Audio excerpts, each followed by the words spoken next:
what is your stand on this? If you copy from AI, is it cheating?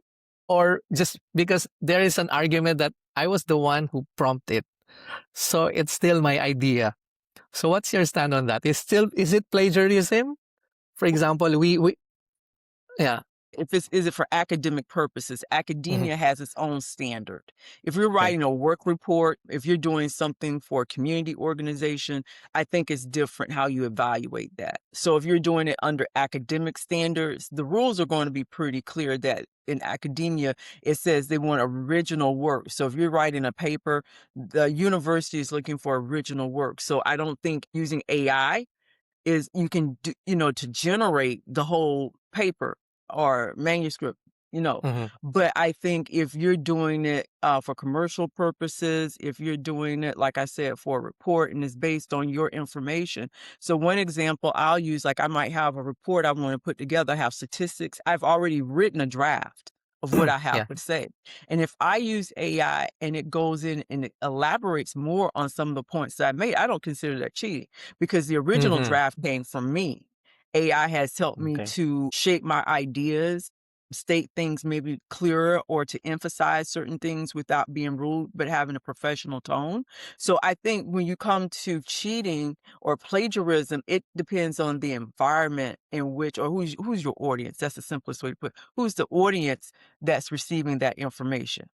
Okay, that's a great point, and I think it's a very good reference, maybe in the future, how our educators or the academia should deal with the AI because it's going to be the new norm in the future. So there must But be I would some, take it yeah. I would take it a step further. If you're hearing impaired, if you're dyslexic, if you have some type of neurodivergent type of issue, then I look at AI like Grammarly can go in and rewrite that. I have, just especially when you're hearing impaired, the way they speak in sign language is very different than how we would talk. So if that could help that person communicate better, why not? Right? So Yes. there's some hearing impaired people who can speak, but using something like Grammarly to correct their speak, the way they've written something out, it would teach them how to speak better when they're using their voice.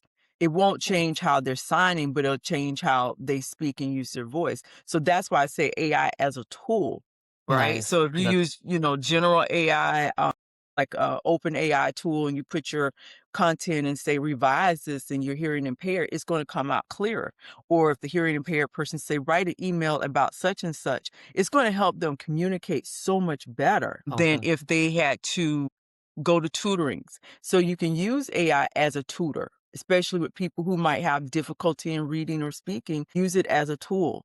For our listeners and viewers, so can you explain what is generative AI versus the normal AI that we have now? Well, so I mean, when AI is a very broad spectrum. So you have robots, Yeah. nanotechnology, and Mhm. these more advanced tools. But generative AI is used more in the context of writing, creating pictures and videos and so forth. That's like a very watered down way of Mhm. looking at generative AI.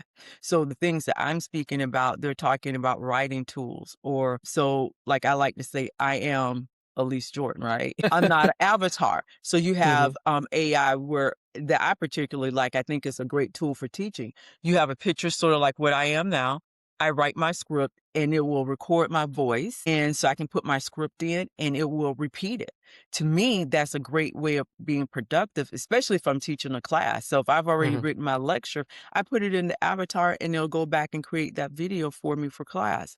So I think when we talk about generative AI, we're really talking about you can use it for music, Mhm. video, writing, and so forth. I think that if you're a creative person without the skill set of voice, they have different AI tools that will improve your singing voice, create instrumental music that you can do. If you don't have that particular skill set, I think that helps that person with creativity.